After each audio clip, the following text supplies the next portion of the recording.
Welcome back, strangers. The Legend of Zelda: Ocarina of Time is often regarded as one of the best video games ever made.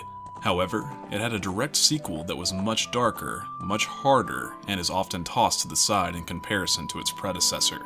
This game is by far my favorite video game I've ever played. It is filled with dark overtones as well as terrifying enemies and stories. Today, we'll be covering the top 5 creepiest moments in Zelda: Majora's Mask, so sit tight, grab your fierce deity mask, and join us as we take a trip to the darkest moments of your Nintendo 64 career. Number 5. Starting off our list, we have the main overlooming threat of the game, and when I say overlooming, I'm not kidding. Throughout the game, you have 72 hours to beat the game. Unfortunately, Termina hours work like dog years, and in real time you only have about 54 minutes. What? But that aside, the reason you have a time limit in the first place is due to an unfortunate situation Termina has found itself in. The moon is about to crash into the town, but not just any moon, this moon. Throughout your adventure, no matter where you are, you'll see this giant creeper looming above you, getting closer and closer as time ticks by. There are a ton of quests and stories in the game, and with the help of your trusty ocarina, you can slow down time or travel back in time to help you. However, when time runs out, it's over. The moon crashes into Clock Town, taking the rest of Termina with it. You can run, but no matter how far you get, you will die a fiery death. But hey, no pressure. Number 4. Next on our list, we have an enemy that will give Mario 64 fans horrible flashbacks.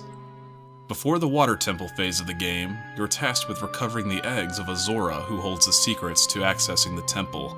No biggie, you have the Zora Mask to help you travel to an underwater pit where the eggs are said to be. First, you'll travel through murky water over and over and over until you reach the pit and explore the caverns that lie within it. But there's a catch. Most of the caverns are filled with giant eel-like monsters that will attack you if you get too close and try to eat you. As a kid, I was terrified. It's not like the music playing in the background wasn't creepy enough. Let's just add these giant monstrosities to make the kids pee their pants just a little harder. Luckily, you can kill the beasts, but not before developing some intense ocean phobias.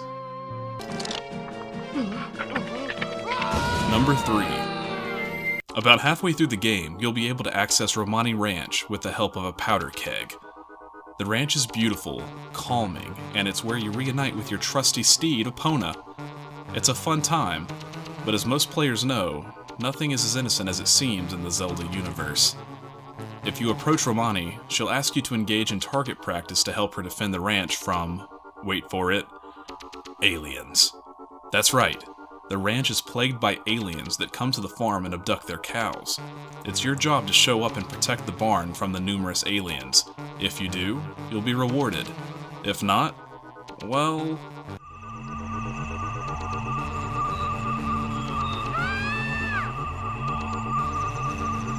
yeah, good luck getting that off your conscience. The next day, you can speak to Romani's older sister, who is lamenting over her sister's fate, and can eventually find Romani herself, but in a confused shell of her former self. But again, no pressure, right? Number 2. Towards the end of the game, you'll reach Akan of Ally. To its defense, this level is built around the dead and creepy, but shortly upon entering the valley, you'll come across a house surrounded by Gibdos, the cousin to the infamous Re-Dead. The Gibdos alone are nightmare fuel, as getting too close results in close encounters and restraining orders. However, the true nightmare lies within the house. After completing a mini-quest that refills a stream around the house, the music box atop the house will begin playing, scaring off the Gibdos and allowing the little girl inside to venture out. Attempting to speak to her will result in her running back inside and locking the door, but with the help of your handy-dandy stone mask, which makes you invisible to all NPCs, you can sneak in her house like the Hyrulean creep you are. Upon investigating the basement, you'll find a wardrobe that contains the girl's mummified father, who will begin to inch closer in an attempt to murder you. Upon getting close enough, the girl will rush in, emotionally hold him back, and tell you to get out. This scene took me by surprise when it first happened, and I'm pretty sure a piece of my childhood still resides in this terrifying house. Luckily, you can save him with the help of your ocarina, but not until you calm yourself down and fetch a new pair of pants. Number 1. The time has finally come. You've fought through terrifying temples, fought creepy enemies, and you've reached the plateau, the final boss. You're out of the woods, all of the disturbing gameplay is over. Well, never mind. Majora's Mask is the final boss of the game, and is by far the creepiest, most unnerving enemy in the game. Hell, even before the boss fight starts, it's creepy. First, you enter the moon's mouth and find 4 children, all wearing the masks of the previous bosses you killed. Then, sitting by himself like the little emo kid from high school, is a child wearing the mask of Majora himself. You speak to him, and the fight begins. The first phase of the fight involves Majora transforming into a giant Roomba and sliding across the room in an attempt to kill you, while the disembodied boss masks shoot you from afar. After defeating them, Majora grows arms, legs, an eye, and some sick dance moves. He begins to frantically dance around the stage trying to kill you, while simultaneously beating his high score at Dance Dance Revolution. If you beat this form, Majora turns into his final form, Majora's Wrath. This form features Majora getting swole and developing a taste for steroids, as well as growing a cute little demon head.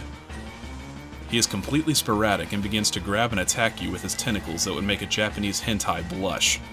If you manage to defeat this abomination, you've beaten this creepy game, save the world of Termina, and get a nice souvenir of eternal nightmares. What a prize.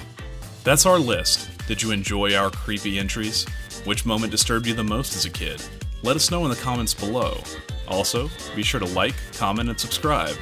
Also, check out our social media accounts and our other channel, Stay Strange.